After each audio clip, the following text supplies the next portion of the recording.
कैसे हो आप सब मज़े में। मेरा नाम है विजय आहिर और मैं यूरोप कंट्री की इन्फॉर्मेशन देता रहता हूँ और मेरी चैनल का नाम है इंडिया टू यूरोप। तो दोस्तों आज का मेरा टॉपिक है रोमानिया कंट्री पे। रोमानिया जो कंट्री की मैं बात करूँ तो फाइनली अभी सेनेगन जोन में आ गई और बुल्गारिया की बात हो रही थी काफ़ी टाइम से और प्रॉपर तरीके से वो सेनेगन में एंटर नहीं हुई थी। अभी प्रॉपर तरीके से सेनेगन जोन में एंटर हो गई है। और मैं रोमानिया की बात करूँ वर्क परमिट की क्या होता है कि पहले सेनेगन जोन में नहीं थी तो पहले कम चार्जेस में वर्क परमिट मिला करती थी। अभी चार्जेस क्योंकि वर्क परमिट का बढ़ गया है। और वर्क परमिट की मैं बात करूँ कि सैनिकगंज जोन में तो सैनिकगंज जोन में अभी बॉर्डर भी ओपनिंग हो जाएगी और टोटली फ्लाइट बॉर्डर सब कुछ ओपनिंग हो जाएगा और बाई बस से जा सकते हो, बाई फ्लाइट और बाई बॉर्डर भी क्रॉस कर सकते हो।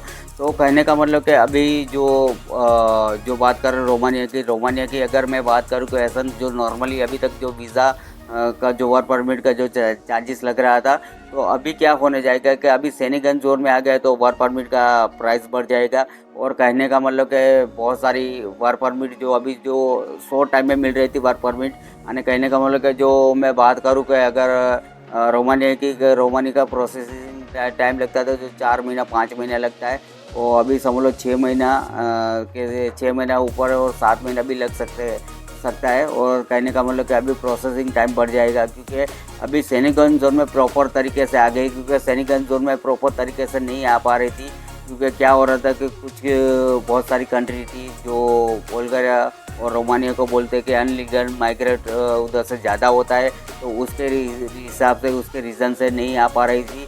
और फाइनली क्या है कि बुल्गारिया रोमानिया अब सैनिकगंज जोन में आ गई है। और मैं बात करूँ तो वर्क परमिट की तो वर्क परमिट तो पहले भी इजी मिला करती थी और अच्छी तादाद में वर्क परमिट मिला करती थी। पर अभी क्या होता है कि वर्क परमिट की अगर मैं बात करूँ तो अभी वर्क परमिट क्या है कि अगर वर्क परमिट प्रोसेस की मैं बात करूँ तो वर्क परमिट प्रोसेस अभी थोड़ा थोड़ा स्लो होने लगा है क्योंकि सैनिकगंज जोन में प्रॉपर तरीके से आ गई तो सैनिकगंज जोन में आती है तो प्रोसेसिंग टाइम बढ़ जाता है। पहले सैनिकगंज जोन में नहीं थी तो फास्ट प्रोसेसिंग होता था। अभी सैनिकगंज जोन में जब आई है तब से थोड़ा प्रोसेसिंग टाइम बढ़ रहा है। और प्रोसेसिंग टाइम की मैं बात करूँ तो जो भी सैनिकगंज जोन में आती है प्रॉपर तरीके से मैं बात करूँ तो पहले क्रोशिया की भी मैं बात करूँ तो क्रोशिया अगर सैनिकगंज जोन में नहीं थी तो 3-4 महीने में वर्क परमिट आपको लग जाती थी। हाँ और 100% वर्क परमिट लग जाती थी। अभी क्रोशिया में क्या हो रहा है कि क्रोशिया में अभी वर्क परमिट तो लग जाती है।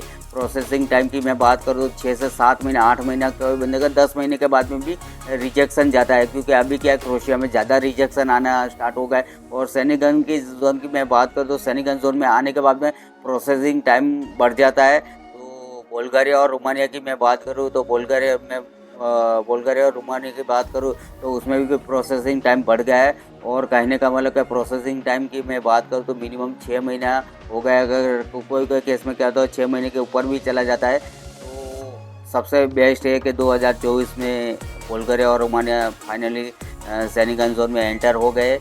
और कहने का मतलब कि सैनिकगंज जोन का अगर कहने का मतलब कि सैनिकगंज जोन की मैं बात करूँ तो 29 कंट्री अगर ऐड हो गए 29 कंट्री में आप बॉर्डर फ्री कहीं पे भी जा सकते हो। अगर कहने का मतलब आप घूम सकते हो पर्टिकुलर काम नहीं कर सकते हो। अगर कहने का मतलब कि आप 29 कंट्री में कहीं पे भी जा सकते हो और आप प्रॉपर तरीके से काम नहीं कर सकते हो क्योंकि क्या होता है कि अगर समझ लो आपको रोमानिया की बात करो तो रोमानिया का आपको वर्क परमिट लगी है तो दूसरी कंट्री में जाके आप काम नहीं कर सकते। जैसे जर्मनी की बात करो तो जर्मनी में जाके काम नहीं कर सकते। आप घूम फिर सकते हो उसका लिमिटेशन टाइम होता है।